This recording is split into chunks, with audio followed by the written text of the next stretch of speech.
இப்போ கல்வியை பத்தின கேள்வியெல்லாம் முடிஞ்சு அடுத்தது முக்கியமான இடம் எதுன்னா திருமணம். தனுசு ராசியில் பிறந்த 100க்கு 98 பேருக்கு, 95லேருந்து 98 பேருக்கு சரியான வாழ்க்கை துணை என்பது அமைய வாய்ப்பே இல்லை.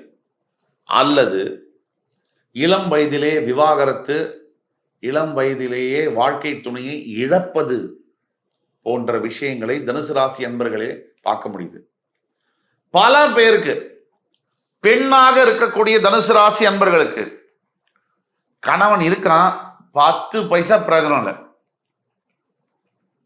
இல்ல கணவனே இல்லை. கணவன் இருக்கான், மனைவியவே மற்ற ஆண்களுடன் தொடர்பு படுத்தி பார்க்கக்கூடிய கணவனாக இருக்கிறான். மனைவி மீது ஒரு பொசசிவ்னஸோ ஈடுபாடோ இல்லை. இல்ல இது பெண் தனுசு ராசிக்கு, இல்ல ஆண் தனுசு ராசி இருக்காரு. மனைவி என்ன பேசினாலும் எதை பேசினாலும் கணக்கு போடுறான். கணவன்கிட்ட இருந்து எவ்வளவு பைசா இருக்கு, அதை எப்படி கணக்கு பண்ணி வாங்கலாம், அது உறவே இல்லை. ஏன்னா எல்லா உறவுகளையும் லாப நோக்கோட நம்ம பார்க்க முடியாது. உறவுகள்ல பணம், பதவி, பேர் எல்லாத்துக்கும் மேல சில உறவுகள் இருக்கு. உங்களை பெத்த அம்மா கணக்கு பார்த்துருந்தான்னு வச்சுக்கோங்க, 10 மாசம் நம்மளே இங்க எக்ஸிஸ்டே ஆக முடியாது. அப்படி ஆண்டவனோட படைப்புல பணத்திற்கு அப்பாற்பட்டதுதான் நிறைய விஷயங்கள் இருக்கு. இந்த அவபாக்கியம் தனுசு ராசி பெண்களுக்கு மிக அதிகமாக இருக்கு. நல்ல கணவன்மார்கள் அமையாதது, தன்னை புரிந்து கொள்ளாத கணவன்மார்கள், தன்னை ஒரு பொருட்டாக மதிக்காத கணவன்மார்கள், அதே மாதிரி ஆண் தனுசு ராசி நேயர்களுக்கு எப்ப பார்த்தாலும் என்ன ஒரு ஏடிஎம் மிஷினாக பார்க்கக்கூடிய மனைவிகள், இது இருக்கு, சத்தியம். இந்த தலைவிதி இருக்கு. 9ஆம் தலைவிதி. அடுத்தது 10th கமாண்ட்மெண்ட். உங்களுடைய 8ஆம் வீடு அஷ்டமஸ்தானத்திற்கு அதிபதியாக வரக்கூடிய சந்திரன் உங்களோட 6ஆம் வீட்டில் உச்சம் பெறுவதனால் உங்கள் மனம் பெரும்பாலான நேரங்களில் உங்களுக்கு எதிரியாக செயல்படக்கூடிய தன்மை என்பது இருக்கும். எப்படின்னா, ஒரு சின்ன உதாரணம் கொடுக்குறேன். ஒரு ப்ராஜெக்ட்ல 100 விஷயம் இருக்கு, 98 விஷயம் உங்களுக்கு சாதகமாக நீங்கள் எதிர்பார்த்தபடியே உங்கள் வாழ்க்கையில நடக்குது. ஆனா அந்த 2 விஷயம் நடக்கல. நீங்க என்ன பண்ணணும்? பரவாயில்லையே, கடவுள் 98 விஷயம் நமக்கு நடத்தி கொடுத்துருக்காரு அப்படிதான் நினைக்கணும். ஆனா உங்கள் தலைவிதிப்படி நீங்கள் 98 நடந்ததை பத்தி சந்தோஷப்பட மாட்டீங்க, அந்த 2 நடக்கலைன்னு சொல்லி வருத்தப்படுவீங்க. இது உங்கள் தலைவிதி. உங்கள் மனம் உங்களுக்கு எதிரியாக பல நேரங்களில் செயல்படும். உங்களுடைய 11ஆம் விதி, உங்களுடைய 9ஆம் இடத்திற்கு அதிபதியாக, சிம்மராசிக்கு அதிபதியாக சூரிய பகவான் வருகிறார். அவர் உங்கள் பஞ்சமஸ்தானத்தில் உச்சம் பெறுகிறார். என்ன பர்முடேஷன் காம்பினேஷன்ல நீங்க வாழ்க்கையில அடிபட்டாலும், தோத்தாலும், கீழே விழுந்தாலும், சோதனைகள்ல பட்டாலும், ஒரு நாள் நீங்க உயிரோடு இருக்கும் போதே மிகப்பெரிய உச்சத்துக்கு நீங்க வந்து உட்காருவீங்க. அதை நீங்க ப்ரூவ் பண்ணுவீங்க, மற்றவங்க பார்ப்பாங்க. இது உங்கள் தலைவிதி. இல்ல நீங்க மறைந்தாலும் உங்கள் பெயர் சொல்லக்கூடிய அளவிற்கு உங்கள் கடமைகளை முடித்து விட்டு போவீர்கள். இது உங்களுடைய தலைவிதி, பாக்கியம். உங்களுடைய 12ஆம் விதி, உங்களுடைய 10ஆம் இடத்திற்கு அதிபதியாக, கன்னிராசிக்கு அதிபதியாக வரக்கூடிய புதன் பகவான் உங்களுடைய 7ஆம் இடத்திற்கும் வருகிறார். தொழில் செய்கிற இடத்துல, வேலை பார்க்கக்கூடிய இடத்துல, வியாபாரம் செய்யக்கூடிய இடத்துல வாழ்க்கை துணை அமையக்கூடிய அவயோகம் உங்களுக்கு இருக்கு. ஏன் அவயோகம்னு சொல்றேன்னா, முதல்ல யோகமாக வரக்கூடிய வாழ்க்கை துணை தான் தொழில் செய்யக்கூடிய இடத்துல, வியாபாரம் செய்யக்கூடிய இடத்துல, ஆபீஸ்ல ஒர்க் பண்ற இடத்துல ஒரு பொண்ணை பாக்குறீங்க, லவ் பண்றீங்க, இல்ல ஒரு பையனை பாக்குறீங்க, லவ் பண்றீங்க. அந்த தான் ஆரம்பம். வாழ்க்கையுடைய பிரச்சனைக்கு மூலதனமாக அந்த சம்பவம் தான் ஆரம்பிக்க போகுது. ஏன்னா உங்களுக்கு 7ஆம் அதிபதி புதன் யாரு? மாரகம் மற்றும் பாதகாதிபதி. அவர் தொழில் ஸ்தானத்திற்கு ஆட்சி பெற்று உச்சம் பெறுகிறார். எங்கோ ஒரு இடத்துல நிதானம் இல்லாம, பொறுமை இல்லாம, சரியா கம்யூனிகேட் பண்ண தெரியாம உங்கள் பணத்தை நீங்கள் இழக்கப் போகிறீர்கள். கேரண்டி கையெழுத்து போட்டோ மற்றவர்களுக்கு கடன் கொடுத்தோ பண நஷ்டத்தை பார்க்க போகிறீர்கள் என்பது தலைவிதி. உங்களுடைய 12வது தலைவிதி. 7ஆம் இடத்திற்கு விட்டுருங்க. 6ஆம் இடம் ரிஷபராசிக்கு அதிபதியாக வரக்கூடிய சுக்கிரன் 11ஆம் இடம் என்று சொல்லக்கூடிய துலாத்திற்கும் அதிபதியாக வருகிறார். நிறைய பணம் காசு நீங்கள் சம்பாதிக்க அதே அளவு எதிரிகளையும் நீங்கள் சம்பாதிக்க போகிறீர்கள் என்பது உங்கள் தலைவிதி. உங்கள் 12வது தலைவிதி.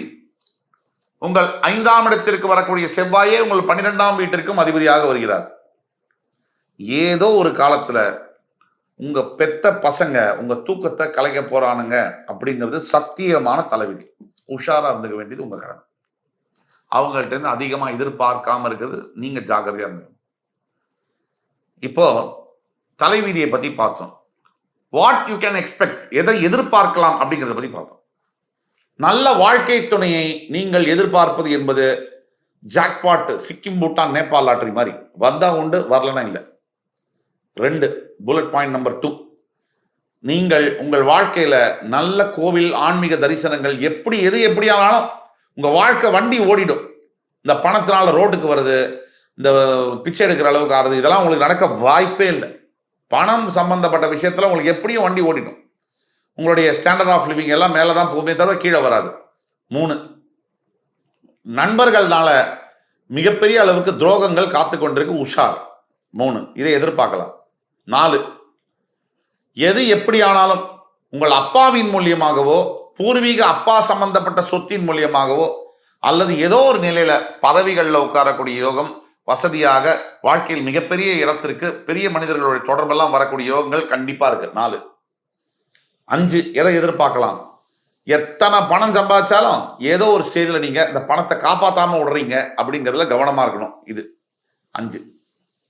இப்போ நியர் ஃபியூச்சர், அடுத்த 6 மாதம் முதல் 2 ஆண்டுகளுக்கு உங்களுடைய நிலைமை எப்படி இருக்குன்னு பார்த்தோம்னா, முதலாவதாக பார்க்கும்போது உங்கள் ராசியிலிருந்து 3ஆம் இடத்தில் கும்பராசியில் சனி பகவான் இருக்கிறார். 4இல் ராகு, 6இல் குரு உங்கள் ராசிநாதன். உங்களுடைய 10ஆம் இடம் கன்னிராசியில் கேது. அதாவது 3, 4, 6, 10 இந்த இடங்களில் கிரகங்கள் இருக்கு. ராசிநாதன் 6இல் இருப்பதனால் நீங்கள் இப்பொழுது தற்சமயம் பெரிய முடிவுகளை தவிர்க்க வேண்டும். அதே மாதிரி உடல் ஆரோக்கியத்தில் கண்டிப்பா ஒரு மாஸ்டர் ஹெல்த் செக்அப் பண்ணிக்கணும். பயோ நானோ கிருமிகள்னு சொல்றோம். இந்த மாதிரி புது வகையான வியாதிகளால் ஆரோக்கியம் பாதிக்கப்படக்கூடிய வாய்ப்புகள் இருக்கு. 2. 3, வேலை செய்யக்கூடிய இடத்துல புதிய தொழில், புதிய இதுக்கு தடங்கல்கள் இருக்கும். அதே மாதிரி டாக்குமெண்டேஷன், கான்ட்ராக்ட், பேப்பர்ல சைன் பண்ணும்போது 3க்கு 5 தடவை அதை பார்த்து டபுள் வெரிஃபை பண்ணி பண்றது நல்லது. 4 பாயிண்ட். இப்போ ரெமெடிஸ்குள்ள நம்ம வந்தோம்னா, முதல் ரெமெடி தனுசு ராசி அன்பர்களுக்கு என்ன அப்படின்னு பார்த்தோம்னா, ஃபர்ஸ்ட் ரெமெடி எப்படி ஆனாலும் சரி, குரு பகவானுடைய ஆலங்குடி ஸ்தலம் தஞ்சை மாவட்டத்தில் இருக்கு. அந்த ஆலங்குடி ஸ்தலத்துக்கு சென்று புதன்கிழமை இரவு தங்கி வியாழக்கிழமை காலையில் அபிஷேகம் செய்து மஞ்சள் வஸ்திரம் சாத்தி வெளியில வந்து புளியோதரை மற்றும் தயிர் சாதம் நைவேத்தியம் செய்து தர்மம் செய்ய வேண்டும். மினிமம் 51 பேருக்கு விநியோகம் பண்ணும். 2வது ரெமெடி, குறைந்தபட்சம் வாழ்க்கையில் ஒரு 2 வருடத்துக்கு ஒரு முறையாவது, 3 வருடத்துக்கு ஒரு முறையாவது ஷிரடிக்கு சென்று சாய்பாபாவை தரிசனம் செய்து வர வேண்டும். மந்திராலயம் செல்ல வேண்டும். ஆஞ்சநேய சுவாமியை தினமும் வழிபட வேண்டும். புத்திர் பலம் யசோதைரியம் நிர்பயத்வம் மரோகதாம் அஜாத்தியம் பக்வதத்வம் சஹனமத் ஸ்மரணத் பவேத். இந்த மந்திரத்தை தினமும் 21 முறை ஜபம் செய்ய வேண்டும். அதே மாதிரி 3வது ரெமெடி, உங்களுக்கு நீங்க படிச்ச ஆசிரியர், கல்லூரியில் இருக்கக்கூடிய ஒரு வாழ்க்கையில ஏதாவது தேவைப்படுது, அந்த ஒரு வயசான ஆசிரியராக இருக்காருங்க, அவன் குடும்பத்துக்கு ஏதாவது தேவைப்படுதுன்னா நல்லது செய்யும் பொழுது மிகப்பெரிய அளவில் உங்கள் வாழ்க்கையில் மாற்றங்கள் நிகழும். 4வது ரெமெடி, குறைஞ்சபட்சம் 2 முறையாவது கேதார்நாத் ஸ்தலத்திற்கு சென்று வர வேண்டும். 5வது ரெமெடி, நீங்கள் உங்கள் சுய ஜாதகத்தை பரிசீலனை செய்து இப்போ எங்கள்கிட்ட கூட வந்து வாட்ஸ்அப் நம்பரில் கான்டாக்ட் பண்ணிங்கன்னா நாங்கள் உங்களுடைய தனிப்பட்ட ப்ரெடிக்ஷன்ஸை எங்களால் சொல்ல முடியும் அண்ட் ரெமெடிஸை சொல்ல முடியும். சுயஜாதகத்தை பரிசீலனை செய்து முன்னோர்கள் சாபம் இருக்குமானான்னு தெரிஞ்சுக்கிட்டு அதற்குண்டான பிராயச்சித்தத்தை தேடும் பொழுது உங்களுடைய வாழ்க்கையில் மிகப்பெரிய வெற்றிகளை நீங்கள் அடைய முடியும், நிம்மதியை பெற முடியும் என்று கூறி அடுத்து வரும் காணொலியில் என் உயிரினும் மேலான தனுசு ராசி நேயர்களே உங்கள் அத்துணை பேரையும் சந்திக்கும் வரை உங்களிடமிருந்து விடைபெறுவது உங்கள் சுபாஷ் பாலகிருஷ்ணன். நன்றி, வணக்கம், வாழ்க வளமுடன்.